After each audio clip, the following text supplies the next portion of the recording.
Salut à tous. Salut. On se retrouve ensemble une nouvelle fois entre jumeaux pour vous expliquer cette fois-ci des jeux limités sur PS4 et PS Vita. Ou plutôt dire la folie des jeux limités. Exactement. Alors, cette vidéo va servir aussi de piqûre de rappel par rapport à à une de tes anciennes vidéos sur le site internet Limited Run Game. J'en parle beaucoup parce que vous avez certainement remarqué que dans mes achats hebdo, achats mensuels, je ramène pas mal de jeux de ce site. Voilà, mais on va pas parler que de ce site, on va parler aussi de d'autres sites internet qui commencent à faire pareil. Ah oui, bah dès qu'un truc marche bien, eh bien il y a toujours d'autres personnes qui s'y mettent. Et c'est le cas pour les jeux à tirage limité pour la PS Vita et la PS4. C'est pour ça qu'on va vous expliquer ça aujourd'hui. Alors, petite piqûre de rappel sur le site Limited Run Game. Alors, comme vous le savez, enfin pour ceux qui le savent, Limited Run Game est une entreprise qui édite des jeux vidéo surtout indépendants, à tirage limité. Des jeux qui soient à la base sortis en dématériel. Voilà, donc 1000, 2000, 3000 exemplaires, voire 4000, mais pas plus. Alors généralement, ces jeux se partent en même pas 5 minutes sur le site internet dès qu'ils sont disponibles. Et on les retrouve 2 à 3 fois plus cher sous l'INET. Ouais, sur l'INET, ils sont plus disponibles justement. Alors, pour citer quelques exemples de jeux de Limited Run que je possède, on a par exemple Lone Survivor, qui est d'ailleurs un excellent jeu indépendant, et dire qu'il y a eu un seul mec qui a fait ce jeu vidéo. C'est un peu un jeu, un survival horror mais en 2D. Ouais, en 2D, en pixel. Et franchement, j'ai adoré. Tu l'as fini, c'est bon? Non, j'ai pas encore fini. Ah, pas encore. J'ai commencé un peu et je sais pas, je suis passé à autre chose. Ah, t'as pas pu s'accrocher que ça? J'ai pas super bien accroché parce que le problème c'est que j'ai trop de jeux à la maison. Bah oui, forcément. Moi j'ai bien accroché puis je me suis bien éclaté.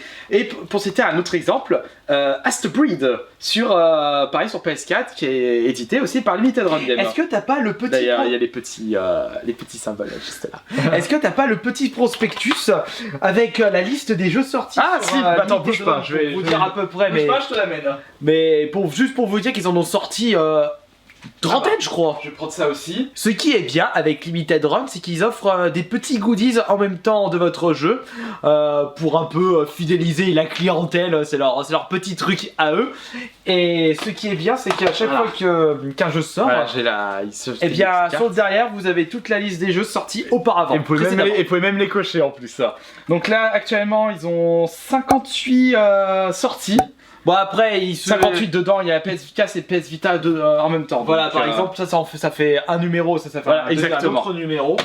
Et juste pour vous dire qu'il y a certains jeux qui me bottent. Comme l'un des premiers, c'est Saturday Morning, c'est comme ça que j'ai pu apprendre l'existence de ce site, mais c'est devenu introuvable maintenant. C'est comme ce sont des jeux à tirage limité, ils ne vont pas les rééditer. Sinon, s'ils commencent à rééditer des jeux qui sont de base limités, bah ils sont plus limités justement. Et le problème c'est qu'ils se tirent une balle dans le pied. Donc voilà, c'est pas parce que c'est leur force de vente justement.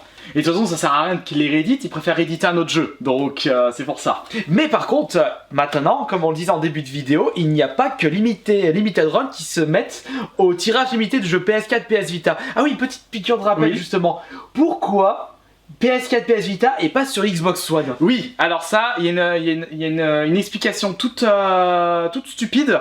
C'est parce que PlayStation ne demande pas un tirage minimum pour les sorties sur PS4 et PS Vita, alors que Microsoft demande un tirage minimum. Et alors voilà j'ai su ça avec la sortie de Shovel Knight. D'accord. Parce qu'il est pas sorti sur Xbox One. Et voilà pourquoi, sur la Xbox One, on a l'impression que la ludothèque est moins bien fournie que la PS4. Tous les petits jeux indés, les petits jeux que personne ne connaît qui sortent sur la PS4. Ils sortent pas en boîte. Voilà, vous n'avez pas remarqué qu'ils sortent pas sur la Xbox One en boîte. Voilà. Ils sortent en boîte que sur PS4 et PS Vita. Et ça, c'est franchement dommage pour Microsoft de ne pas donner plus le choix aux petits développeurs, aux petits éditeurs et la chance de voir leurs petits jeux indés en boîte sur cette console. Ça peut faire un petit coup, un petit vent frais à cette Xbox One. Ouais, mais ils changeront pas de logique, je pense pas. Le truc, c'est qu'ils ont leur propre stratégie de marketing. Voilà. Et je pense pas qu'ils vont décider de changer du jour au lendemain. C'est pour ça. C'est dommage. Une autre entreprise commence à s'y mettre aux jeux à tirage limité. Et un site qui est très connu, qui est très réputé depuis des années. C'est le site Playazia. C'est d'ailleurs là où on se procure nos jeux import. Voilà, c'est un site spécialisé dans l'import jeux vidéo. Ce qui est bien avec ce site, c'est que vous pouvez savoir, avant que vous achetiez un jeu, sur la fiche, la description d'un jeu, vous pouvez savoir quelle langue est votre jeu, même si vous l'achetez en japonais ou en version asiane américain. Et bien vous pouvez voir s'il est compatible en français, et ça peut être très bien. Voilà pourquoi on peut se retrouver dans nos collections des jeux estampillés la pays américaine, Asie, japonais, et ces jeux passent en français. Voilà, exactement. Et j'ai un exemple parfait. Il est là, voilà, Okami. Et ce qui est bien sur Okami, en fait, il est jamais sorti en boîte chez nous. Il est sorti en boîte que sur PlayAsia. Et ce qui est viable, c'est que le jeu il passe en français. Pas que sur PlayAsia, mais principalement là-bas. Oui, il passe en français. Par contre, en parlant de jeux qui sont sortis que sur PlayAsia, nous avons. C'est le premier, par exemple, c'est le premier que tu as eu justement. Et franchement, une tuerie. Je l'ai fait, une tuerie ce jeu. Donc c'est un shmup. C'est un shmup, donc avis aux fans de shmup. Par contre, ce n'est pas un jeu à tirage limité. Ah, parce qu'avant il est sorti sur Limited Run. Je suis sûr de l'avoir. Ah oui, il est là. Ouais, il est là. Soldner. Ouais, Soldner. Soldner, pas Soldier. Et il y en a un autre aussi. C'est Darius. Mais bon, il est disponible sur PlayAsia en version Asie, puis il passe en anglais ou en français chez nous. Donc, Alors, est-ce que ce sont vraiment est-ce qu'on peut considérer ça comme des jeux à tirage limité, sachant qu'ils sont tirés à des milliers d'exemplaires, mais sur 2 sites différents. Mais là, juste pour terminer, c'est pas plus mal parce qu'au moins il y en aura pour tout le monde. Oui. Parce que le petit problème des jeux à tirage limité, on va en revenir après. On va revenir après. Là, je vais faire un point parce que là, je vais parler vraiment des jeux à tirage limité sur PlayAsia et qui ne sont pas sur Limited Run. Donc c'est par exemple Blue Rider qui est le numéro 2 normalement. Celui-là il est tiré à 3000 exemplaires. De toute façon quand vous allez sur le site internet PlayAsia, il est encore disponible. Vous voyez en gros tirage 2500 exemplaires et tout. Donc j'ai pu le récupérer. Enfin il est encore disponible, j'ai pu le récupérer tout de suite. Par contre il y en a un autre jeu. Celui-là, il fallait passer obligatoirement par les précommandes. Il n'y a pas l'annulator aussi pour être au courant de la précommande?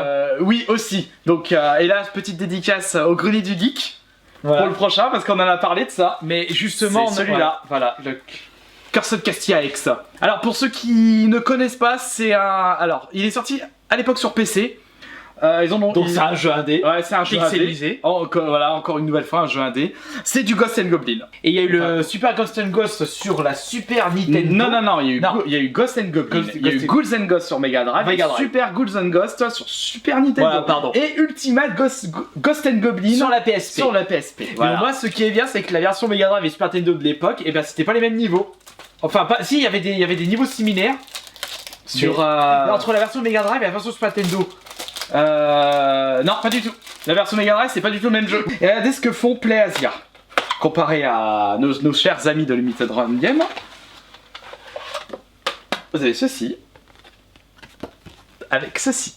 Ouais, mais là c'est flou, jaune. En fait, c'est un numéro de certificat. Ah, c'est un numéro de certificat. Bah là, c'est vraiment pour prouver que c'est vraiment le truc collector. T'as le numéro 495. Voilà, avec le CD audio. Putain, les musiques. Ils ont fait ça aussi pour les musiques. Ouais, je pense aussi. Blue Rider. Bah, ouais, attends, je vais regarder. Vas-y, attends, je vais. Mais en plus, il y a l'OST avec. Oh putain, il est trop bon ce jeu. Ce jeu est trop bon, je vous le conseille. Et on a reçu des mails pour deux prochains jeux à tirage limité. Voilà, de chez PlayAsia, pareil. Et il y a eu Alchemist, quelque chose comme ça qui est sorti, mais il est toujours en précommande, mais il est pas. Mais celui-là, le Cursed Castilla, il te potait déjà avant l'annonce PS4. Ah oui, mais le jeu je le connaissais déjà sur PC. Je l'avais pas fait parce que j'attendais qu'il sortait sur console comme d'habitude. Et voilà. Et là j'ai pris direct. T'as eu du pot. J'ai eu un bol monstrueux. Bon, il doit y avoir un numéro là-dedans, mais c'est bon. Flemme de l'ouvrir. Et maintenant, on va parler d'un troisième cas. Un troisième site. Et justement, c'est sur l'autre vidéo, on a parlé de ça. C'est le site Fangamer. Alors c'est un site où ils vendent des goodies de jeux vidéo. Par contre, il y a eux seuls, sauf erreur de notre part, qui vont éditer Undertale. Ouais, voilà. Donc si vous voulez Undertale en boîte ou le collector, vous êtes obligé de passer par le site Fangamer. Donc PS4, PS Vita, Oui, PS4, PS Vita. Donc si vous voulez le jeu, allez tout de suite sur Fangamer et inscrivez-vous pour les précommandes, sinon vous aurez pas le jeu. Mais j'ai l'impression que passer sur le site Fangamer et PlayAsia, c'est un petit peu plus compliqué que le site Limited Run. Limited Run, en fait, le site il est tout simple. Un panier à la con, tu passes, paiement, Et voilà. Le petit souci, c'est qu'avec cette folie des jeux limités, la full set PS4 et PS Vita, elle va être pour moi, elle va devenir la plus compliquée. Oui, parce que déjà, juste pour un titre exemple, le Curse of Castilla, alors le jeu, il coûtait 30 euros, 30 $, enfin voilà, il coûtait, c'était le prix d'un jeu normal. Sur eBay, c'est plus de 100 euros. Plus de 100 euros, j'ai fait mais non. Si j'avais loupé sur PlayAsia, j'aurais jamais mis 100 euros pour un jeu. On a eu le même cas pour Shantae. Voilà, idem, Shantae c'était pareil. Voilà, attention les Shantae, les anciens, pas le nouveau qui a été kickstarté. Hein. Celui-là, vous pouvez le trouver facilement. Oh, tiens, tu l'as, ouais. Jusqu'au jour où il sera plus édité. Le full set PS Vita et PS4, elle est déjà compliquée à l'heure actuelle. Mais là, avec tout ce alors imaginez dans 10-15 ans. Ah mais ça va être la folie. T'imagines les jeux à 2000 exemplaires dans le monde. Et dans 10 ans déjà, tu prends juste Limited Run. Fois, bon allez, 40 jeux parce qu'il y a les jeux de... Enfin 30 jeux parce qu'il y a les jeux de PS Vita. Déjà, fois 30 jeux, c'est bon, si tu dois payer 100 euros ton jeu pour avoir ta full set... c'est pas intéressant. C'est pour ça que ça va, je pense que les full sets PS Vita et PS4 vont devenir très compliqué dans 10 ans et c'est déjà le cas aujourd'hui. En espérant que cette nouvelle vidéo, la folie des jeux limités sur internet, vous aura plu et on se dit à plus tard pour une prochaine vidéo à deux. Ciao ciao. Ciao ciao.